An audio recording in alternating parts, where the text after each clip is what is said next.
திருச்சியை சேர்ந்த திரு செந்தில்குமார் அவர்களை மேடைக்கு பேச வரும்படி அழைக்கிறேன். அனைவருக்கும் உற்சாகமான காலை வணக்கம். இங்கே அகத்தியர் ஜோதிட கருத்தரங்கம் 20வது மாதமாக 20வது ஆண்டு விழாவாகவும் சீரும் சிறப்புமாகவும் நடத்தி கொண்டிருக்கும் ரவி ஜெயக்குமார் ஐயா அவர்களுக்கு முதற்கண் நன்றியும் வாழ்த்துக்களையும் தெரிவித்துக் கொள்கிறேன். ஊரை சுற்றிப்பார், உலகத்தை சுற்றிப்பாருன்னு எல்லாரும் சொல்லுவாங்க.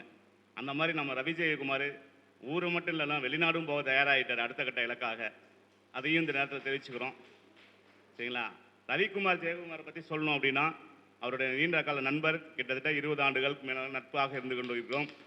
அந்த வகையில் இந்த ஜோதிடத்துறையில் ஒரு ஆசிரியராக இருந்து இன்று ஜோதிடத்துறையில் ஆராய்ச்சியாளராகவும் பயணித்துக் கொண்டிருக்கும் அகத்தியர் ஜோதிட சங்கத்திற்கும் மற்றும் இங்கே வருகை தந்து ஜோதிடர் ஜோதிட ஆர்வலர்கள் மற்றும் ஜோதிட மாணவர்கள் அத்தனை நல்வுலங்களுக்கும் மீண்டும் ஒரு நன்றி தெரிவித்துக் கொண்டு இன்றைக்கி நம்ம என்ன டாப்பிக்கில் பேச போகிறோம்னா, இங்கே வந்து எடுத்த டாபிக் தான் அது. ஏற்கனவே நம்ம ப்ரிப்பேர் பண்ணிடலாம். நான் எப்போதுமே ப்ரிப்பேர் பண்ணிட்டு வரதில்லை. இங்கே வந்த இடத்த சூழ்நிலை கருதி என்ன டாபிக் இருக்கோ அதை தான் பேசுவேன். இது என்னோட பழக்கம். இங்கே நம்பர் எழுதிருக்கீங்க 625. முன்னாடி உட்கார்ந்துருக்காரா? முன்னாடி ஒரு சிம்பிள் இருக்குது பார்த்தீங்களா? சிம்பிள் ஒன்று இருக்குது. ஐயா வச்சிருக்கிறது அது இதழ்ச்சியே நடந்தது. இதை பார்த்துட்டு தான் நான் ஃபிக்ஸ் பண்ணேன். 6ங்கிறது 6ஆம் பாவத்தை பற்றி சொல்கிறது, 2ங்கிறது 2ஆம் பாவத்தை பற்றி சொல்லலாம், 5ங்கிறது 5ஆம் பாவத்தை பற்றி சொல்லலாம். இன்றைக்கி வரக்கூடியவங்க 6, 2, 5 தொடாமல் பேச மாட்டாங்க. ராகுவை பற்றி பேசாமல் இருக்க மாட்டாங்க. குருவை பற்றி பேசாமல் இருக்க மாட்டாங்க. இது வரைக்கும் பேசுனவங்க எல்லாம் அதை பற்றி பேசுனாங்க. பேச்சு சுவாரஸ்யமாக இருக்கணும், நவரசமாக இருக்கணும். அப்படிங்கிற வகையில் என்னோட பெயரை பற்றி என்னை பற்றி ஒரு 2 நிமிஷம் சொல்லிடுறேன். என்னோட பெயர் சுக்கரன் செந்தில். முழு பெயர் பார்த்தீங்கன்னா பண்டிட் பொன் செந்தில்குமார், திருச்சி. நான் ஒரு ஜோதிட ஆராய்ச்சியாளர், கல்லூரி பேராசிரியர். சரிங்களா? பாரம்பரிய முறையில் ஜாதகம் பார்த்துட்ருக்கோம். அப்பா ஜோதிடர், தாத்தா ஜோதிடர், நானும் ஜோதிடர். அந்த 3 தலைமுறையாக ஜோசியம் பார்த்துக்கிட்டு இருக்கோம். பாரம்பரிய முறையில் தான் பார்த்துட்ருக்கோம். ஆனால் இன்றைக்கும் பல்வேறு ஜோதிடத்துக்கு அதில் முறைகள் இருக்கு இல்லையா? எத்தனை முறைகள் இருந்தாலும் பாரம்பரியத்தை அகச்சிக்க முடியாது. ஒரு மகத்தான சக்தி உண்டுனா அது பாரம்பரியத்துக்கு மட்டும்தான் உண்டு. ஏன் சொல்கிறேன் அப்படின்னா, சுவர் எழுப்பணும் அப்படின்னா அடித்தளம் ஸ்ட்ராங்காக வேணும். இன்றைக்கி அடித்தளம் இல்லாத மாணவர்கள் தான் நிறைய படிச்சுக்கிட்டு இருக்காங்க. தயவு செய்து அடித்தளம்னு சொல்லக்கூடிய பாரம்பரியத்தை பேஸ் 108, அதில் வரக்கூடிய கிரகங்கள் பார்த்தீங்கன்னா 9 நவ கிரகங்கள், 108 பாதங்கள், 27 நட்சத்திரம். அவ்வளோதான் ஜோசியமே, வேறு எதுவுமே கிடையாது. இதனோட காரகத்துவங்கள் பாவகத்துவங்கள் தெளிவாக தெரிஞ்சுக்கிட்டீங்கன்னா நீங்கள் மிகப்பெரிய ஜோசியர். சரிங்களா? அப்போ இங்கே இதோட என்ன பற்றி சொல்லணும், 6, 2, 5 கூட்டினீங்கன்னா 4 வரும். 4ங்கிறது யாரோட காரகத்துவம்? ராகுவோட காரகத்துவம். நடக்கிற இடம் என்னது? ராகுவோட இடம் தாம்பரம். நடக்கக்கூடிய ஸ்கூலோட இடம் குருஸ்தலம். அப்போ ராகு குரு இங்கே வேலை செஞ்சுக்கிட்டு இருக்காரு. அப்போ ராகுவை பற்றி பேசாமல் போகலாமா? சரிங்களா? அப்போ அந்த ராகுவை பற்றி பேசணும் அப்படின்னா, ராகு அப்படின்னா யாரு? என்ன புதுசாக சொல்றீங்களா? இல்லை, புதுசுலாம் கிடையாது, எல்லாம் பழசு தான். அப்போ ராகு என்பவர் பேராசைக்காரகன், நயவஞ்சகன், ஏமாற்றுக்காரகன் சொல்லக்கூடிய ஒரு அமைப்பு, சுருக்கமாக சொல்லணும்னா. அப்போ ராகுவை எப்படி வேணுமாலும் ஏமாற்றலாம். ராகுவோட ஆதிக்கம் பெற்றவர்கள் எப்படியாவது ஒரு வழியில் தான் வாழ்க்கையில் ஒரு நாளாவது ஜெயிச்சாகணும் அப்படிங்கிற தன்னம்பிக்கை உடையவர்கள். 1, 5, 9 ராகு இருந்தாலும், கேந்திர ஸ்தானங்களின்னு சொல்லக்கூடிய 1, 4, 7, 10 இருக்க ராகு இருந்தாலும் வாழ்க்கையில் ஒரு நாளாவது முன்னேற்றம் அடைவார்கள். எழுதி வச்சிங்க. உங்கள் ஜாதகத்தில் இருந்தாலும் சரி, நீங்கள் கண்டிப்பாக ஒரு நாளைக்கு முன்னேற்றம் உண்டு. ஒரு சூரிய திசையில் ஒருத்தர் பிறந்திருக்கான் அப்படின்னா அவனுக்கு ராகு திசை தான் வாழ்க்கையை நிர்ணயிக்கக்கூடிய திசை. அப்படின்னா ராகு திசை தான். ஏன்னா சூரிய திசையில் பிறந்திருப்பான், சந்திர திசை கடந்திருப்பான், செவ்வாய் திசையில் அவஸ்தப்பட்டிருப்பான், ராகு திசையில் தான் முன்னேற்றம் அடைவான். என்ன எழுதி வச்சுக்கோங்க. இந்த ராகு திசை தான் அவனோட பிற்காலத்தில் 35 வயசுலேருந்து 45 வயசுக்குள்ள வீடு, கல்யாணம், அதாவது கஷ்டமான ஒரு கூரை வீட்டில் இருந்தாலும் ஒரு கோபுரத்துக்கு வந்து நிற்பானா? கண்டிப்பாக நிற்பான். ஏன்னா இந்த இப்போ இந்த சூரிய நட்சத்திரத்தில் பிறந்தவங்க என்னோட வாழ்க்கை வரலாறு எடுத்து பாருங்க, சரியாக இருக்கும். சரி சார், ராகுவோட இடத்துல பற்றினு சொல்லணும்னா, ராகு அப்படின்னா இவ்வளோ எளிமையான காரணங்கள் தான். அப்போ அதனோட சேர்ந்த கிரகங்கள் எப்படி இருக்கும்? ராகு சூரியனாவே தலைமை கிரகம், தலைமை நாயகன். அப்படிங்கும்போது அவங்க ராகு சூரியன் சேர்க்கை ஏற்படும் போது அரசியல், அரசாங்கம் அதிக ஆசை இருக்கும். அதனால் அவங்களால போக முடியாதுன்னு அவனோட ஆசையை பார்த்தீங்கன்னா, கண்டிப்பாக நான் உச்சாணி கொம்புக்கு போகக்கூடிய தன்மை ஏற்படும். உறவு காரகத்தில் சொல்லக்கூடிய தந்தை கிட்ட கருத்து வேறுபாடு இருந்துகிட்டே இருப்பாங்க. சரியான அனுசரணை இருக்காது. அதேமாரி அவங்களுக்கு பார்த்தீங்கன்னா எதுலையும் பார்த்தீங்கன்னா பயம் இருக்காது. பயந்துக்கிட்டு இருப்பாங்க அப்படின்லாம் அவங்கள்ட்ட இருக்காது. சரிங்களா? அது மாதிரி புகழ், பெயர் அதுக்காக ஏங்கிக்கிட்டே இருப்பாங்க. ஒரு நாளாவது நான் புகழடைவேன். பெயரில் வந்து அது மாதிரி 9ஆம் பாவத்தில் ராகு இருந்துச்சுன்னா தந்தையும் புகழ் பெற்றவராக இருப்பார், பையனும் புகழ் பெற்றவராக இருப்பான், தாத்தாவும் புகழ் பெற்றவராக இருப்பார். செக் பண்ணி பார்த்துங்க. அது மாதிரி ராகு சந்திரன், இது வந்து ஒரு ராகு சந்திரன் சேர்க்கை ஏற்படும் போது இது பிரச்சனை அப்படின்னா, ராகு சந்திரன் சேர்க்கை ஏற்படும் போது இது வந்து என்ன சொல்றான், ராகுவின் பிடியில சந்திரன் போனாலும் சரி, சூரியன் பிடியிலும் தோஷம் தான். அப்ப ராகுவோட பிடியில சந்திரன் இருக்கும்போது அவங்களுக்கு பார்த்தீங்கன்னா மன வலிமை இருக்காது. அடிக்கடி பார்த்தீங்கன்னா பயந்த சுபாவம் இருப்பாங்க. செய்யணும்னு ஆசை இருக்கும், ஆனால் செய்ய முடியாது. தாய் உடல்நிலை பாதிக்கப்பட்டவளாகவே இருப்பா. அவன் ஜனனமான காலத்திலிருந்து இறக்கும் வரையிலும் தாயாருக்கு பிரச்சனை, மனதளவில் பெரிய பிரச்சனை இருக்கும். அது மாதிரி இவருக்கு என்ன மாதிரி அவர் வந்து அந்த தாயிட்டையும் தனக்கும் உறவுல வந்து ஒரு நல்ல முன்னேற்றம் வேணும்னா பையனை வெளிநாடு அனுப்பிச்சு விடணும், இல்லைன்னா ஹாஸ்டலில் தங்கி படிக்க வைக்கணும், வெளியூரில் போய் இருக்க வச்சோம்னா அந்த பிரச்சனை வந்து குறையும். மாற்றத்தை ஏற்பட்டு தான் ராகு. சரிங்களா? அது செய்யும் போது அவங்களுக்கு நல்லா இருக்கும். அது மாதிரி உணவு தொழில் அவங்க செஞ்சாங்கன்னா சிறப்பாக இருப்பாங்க. ராகு சந்திரன் சேர்க்கைக்கு உணவு தொழில் செய்யும் போது நல்ல ஒரு அதீத தன்மை கிடைக்குமானா கண்டிப்பாக உண்டு. அடுத்து பார்த்தீங்கன்னா குரு ராகு சேர்க்கை. குரு ராகு சேர்க்கை பார்த்தீங்கன்னா குரு சண்டால யோகம்னு சொல்லுவாங்க. ராகு கூட குரு சேரும் போது குரு சண்டால யோகம்னு சொல்லுவாங்க. அதீதோட குணம் இருக்கும் அவங்கள்ட்ட. உலகில் சார்ந்த அறிவுகள் நிறைய இருக்கும். உலகில் சார்ந்தோம்னா இங்கே தமிழ்நாட்டில் இருக்காரு அப்படின்னா தமிழ்நாட்டு அறிவு மட்டும் கிடையாது, உலக மொழிகள் அத்தனையும் உலக அளவில் என்ன நடக்குதுங்கிறதையும் ஊர் உலகத்தை எல்லாத்தையும் பேசக்கூடிய தன்மை இருக்கும். அது மாதிரி குருமார்கள்ட்ட வந்து அவங்க பணிஞ்சு போகணும், குருமார்களுக்கு துரோகம் பண்ணக்கூடாது. ராகு குரு சேர்க்கை உள்ளவங்களுக்கு ஆசிரியர், தாய் தந்தை இவங்களுக்கு துரோகம் செய்யக்கூடாது. செஞ்சாங்க அப்படின்னா அவங்களுக்கு அவ்வளோ சிறப்பாக இருக்காது. அப்போ தாய் தந்தையும் குருமார்களையும் அவங்க மதித்து நடந்தாங்க அப்படின்னா கண்டிப்பாக வாழ்க்கையில் ஜெயிப்பாங்கன்னா கண்டிப்பாக ஜெயிப்பாங்க. அதுமாரி கல்வியில் வந்து அவங்கள்ட்ட பல்வேறு திறன்கள் இருக்கும். நிதி ஃபினான்ஸில் மெயின்டைன் பண்ணுறதுல சீட்டிங் பண்ணுவாங்க. கொஞ்சம் பணம் வாங்கினாங்கன்னா கொடுக்க மாட்டாங்க. அது மாதிரி ஒருத்தட்ட கொடுத்துருந்தாங்கன்னா அதை கராராக வாங்காமல் விட மாட்டாங்க.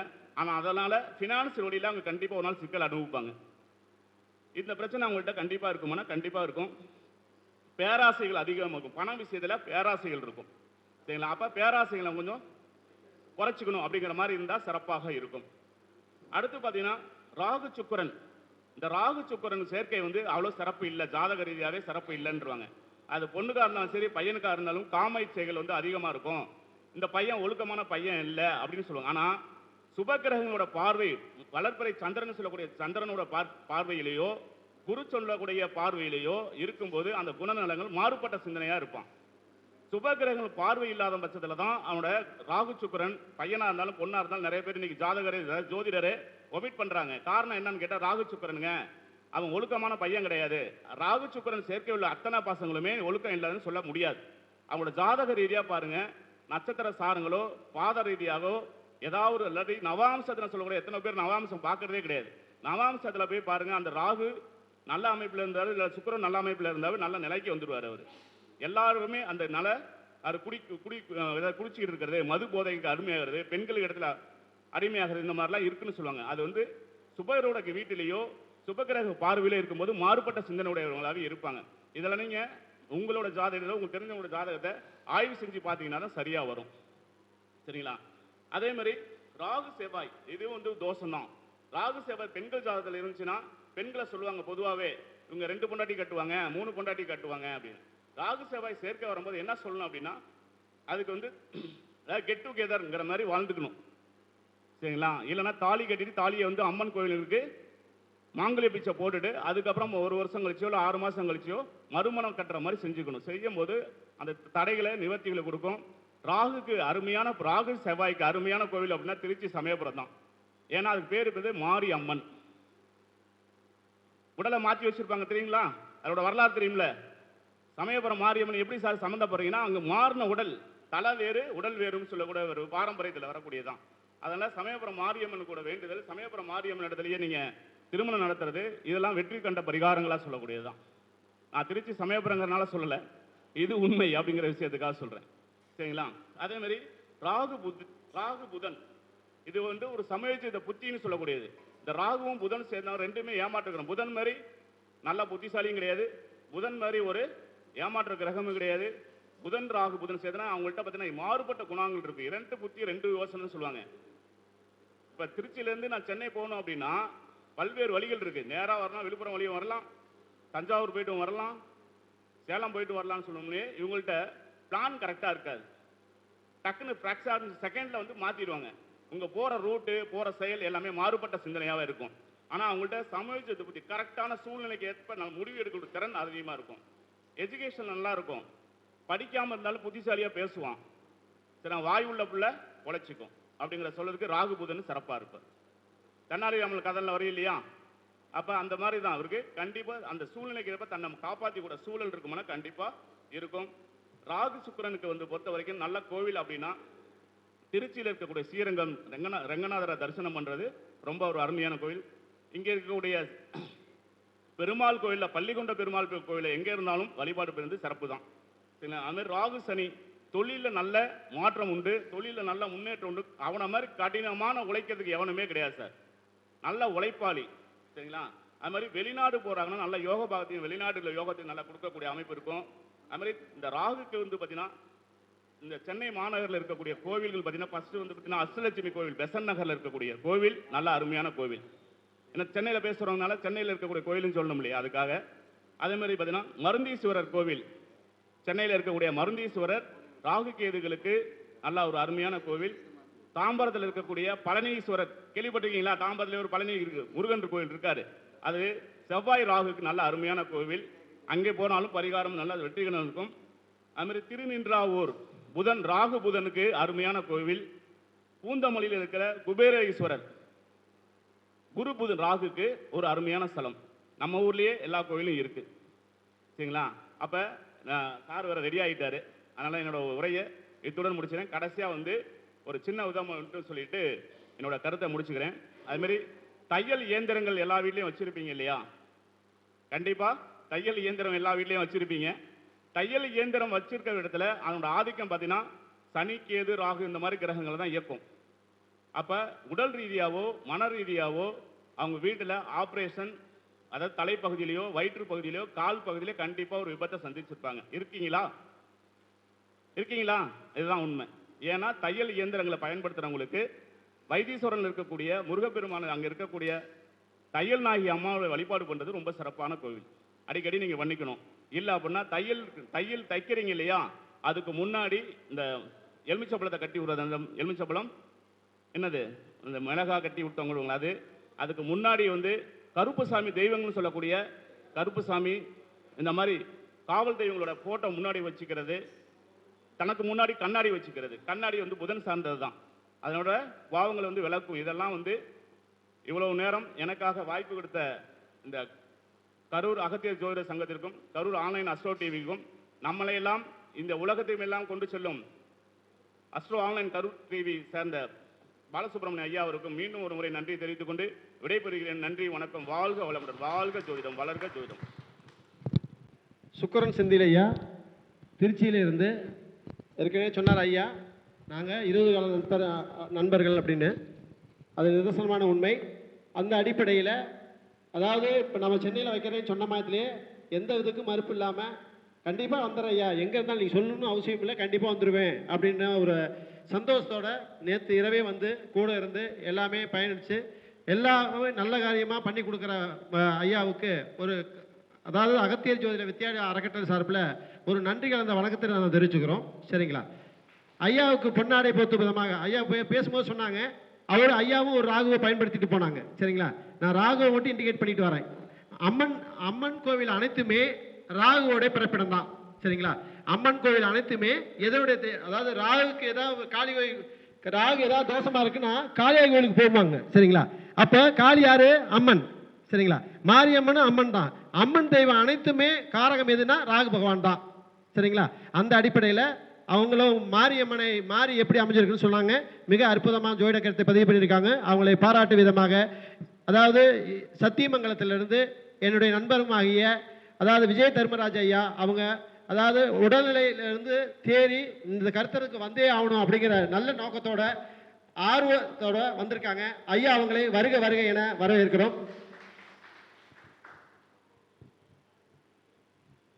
அவங்க அப்படியே பொன்னாடை போத்துனா ரொம்ப சிறப்பாக இருக்கும்.